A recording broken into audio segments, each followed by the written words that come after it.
Hello friends, myself Sandeep N. Palle, Assistant Professor, Department of Mechanical Engineering, KVT College of Engineering, Nasik.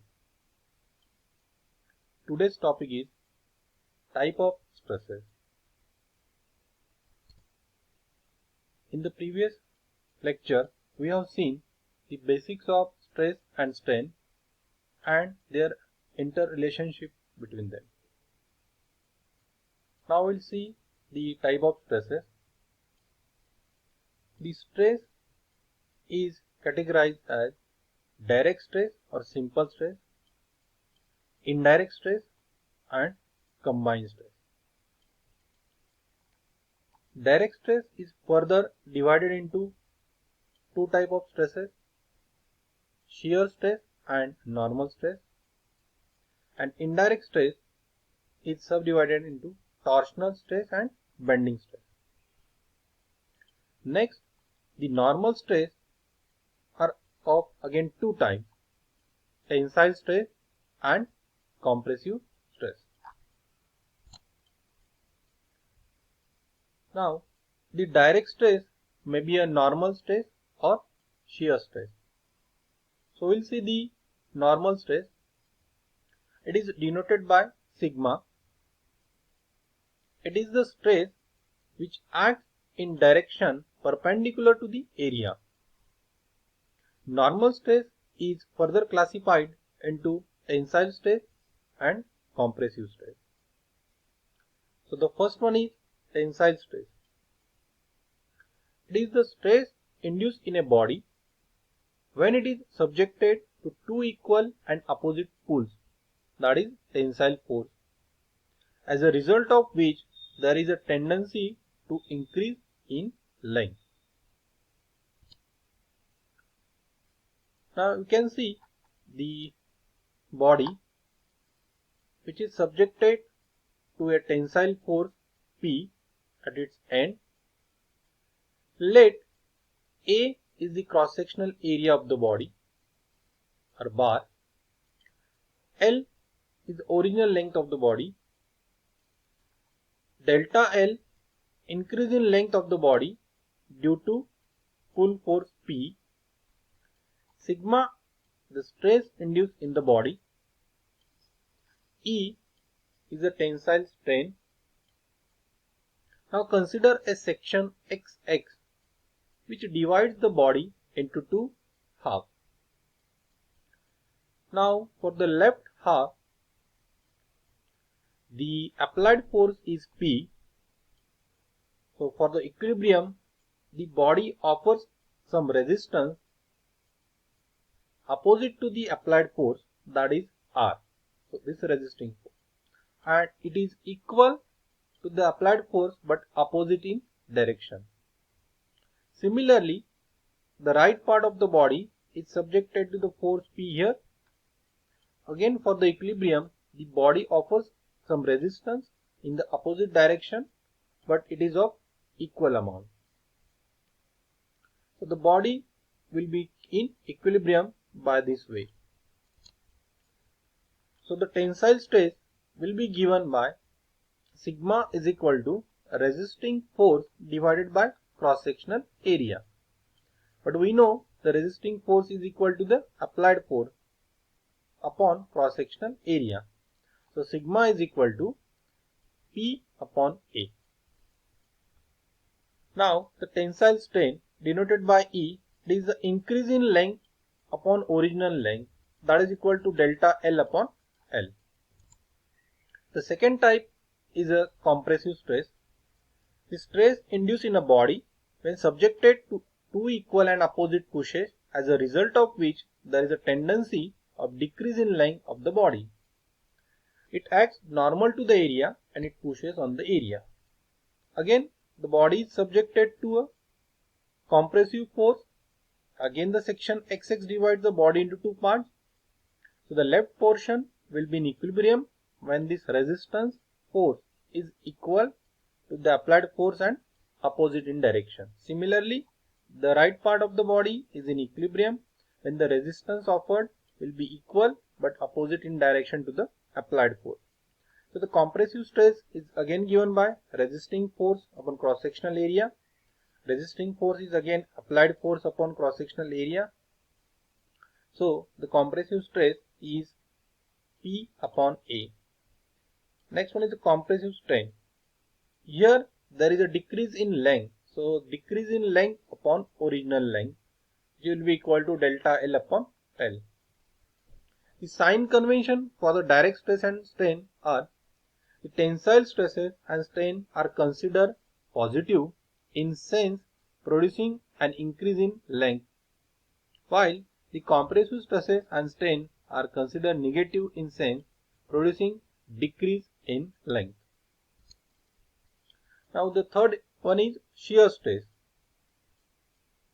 The stress induced in a body when subjected to two equal and opposite forces which are acting tangentially across the resisting section, as a result of which the body tends to shear off across that section. Now consider a rectangular block of height h, length L and width unity. Rectangular block ABCD, height h, length L and width unity. The bottom face AB is a fixed one, while there is a force P applied along the face CD.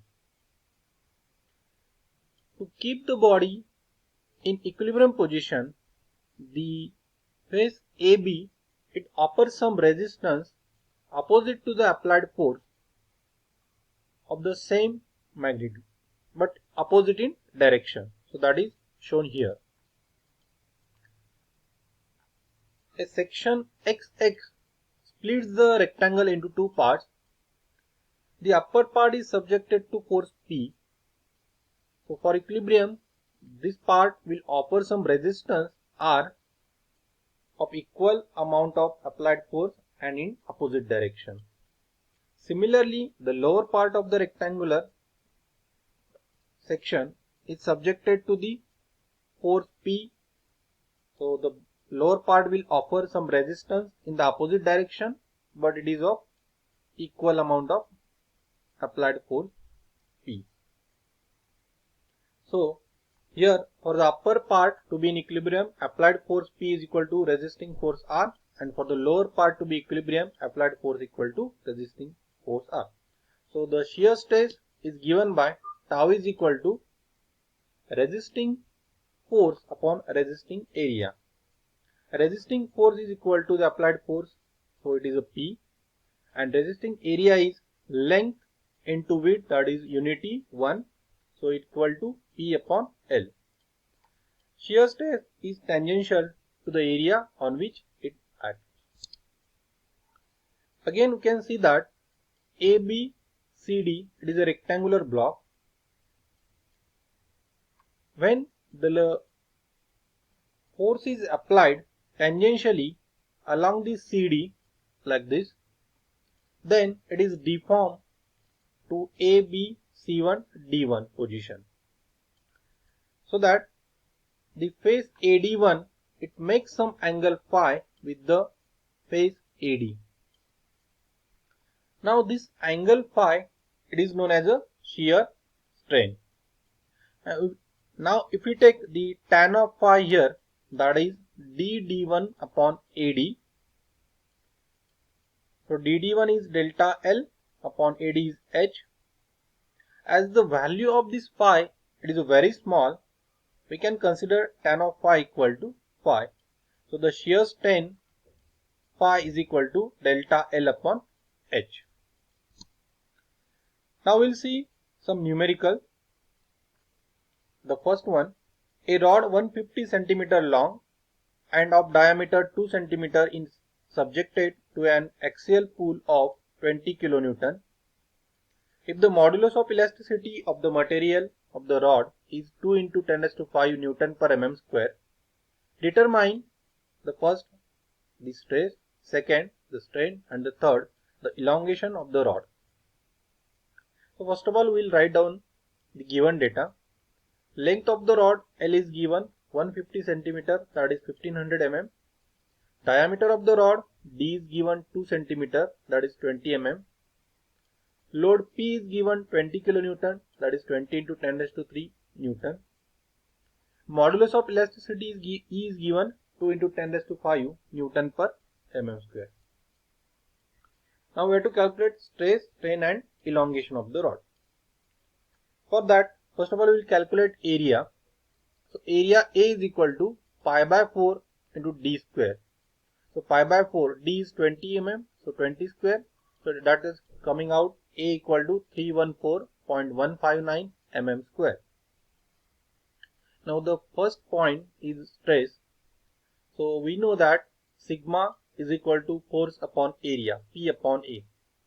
P is 20 kilonewton, that is 20 into 10 raised to 3, divided by the area we have calculated 314.159 mm square.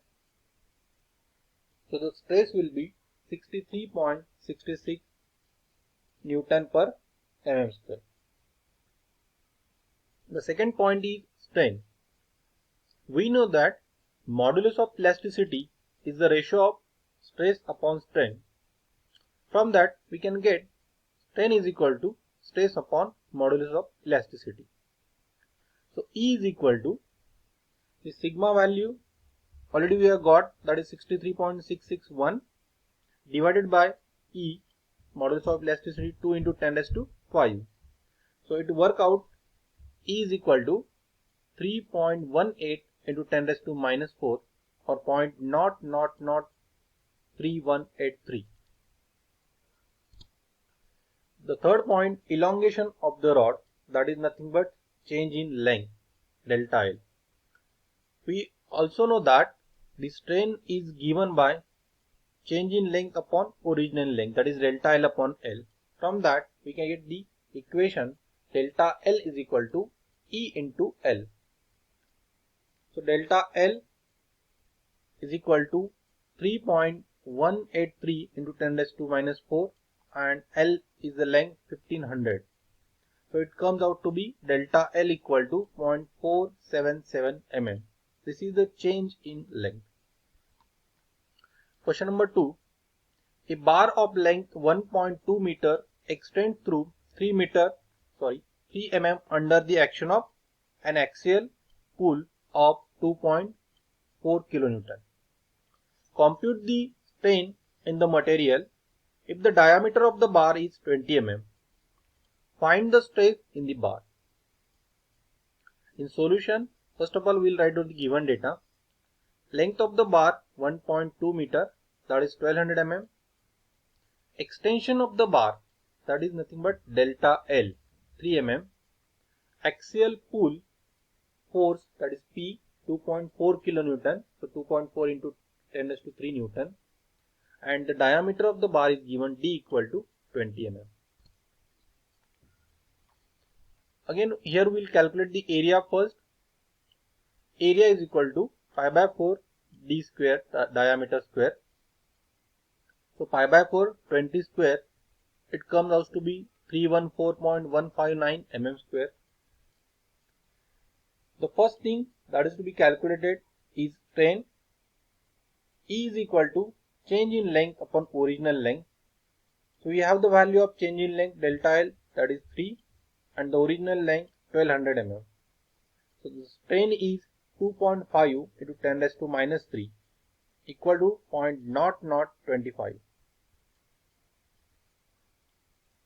Then the second one is stress. Stress sigma is given by force upon area, that is P upon A. So sigma is equal to 2.4 into 10 raised to 3, that is force, divided by area 314.159. So sigma is equal to 7.6394 Newton per mm square. So this is all about the type of stresses. Thank you.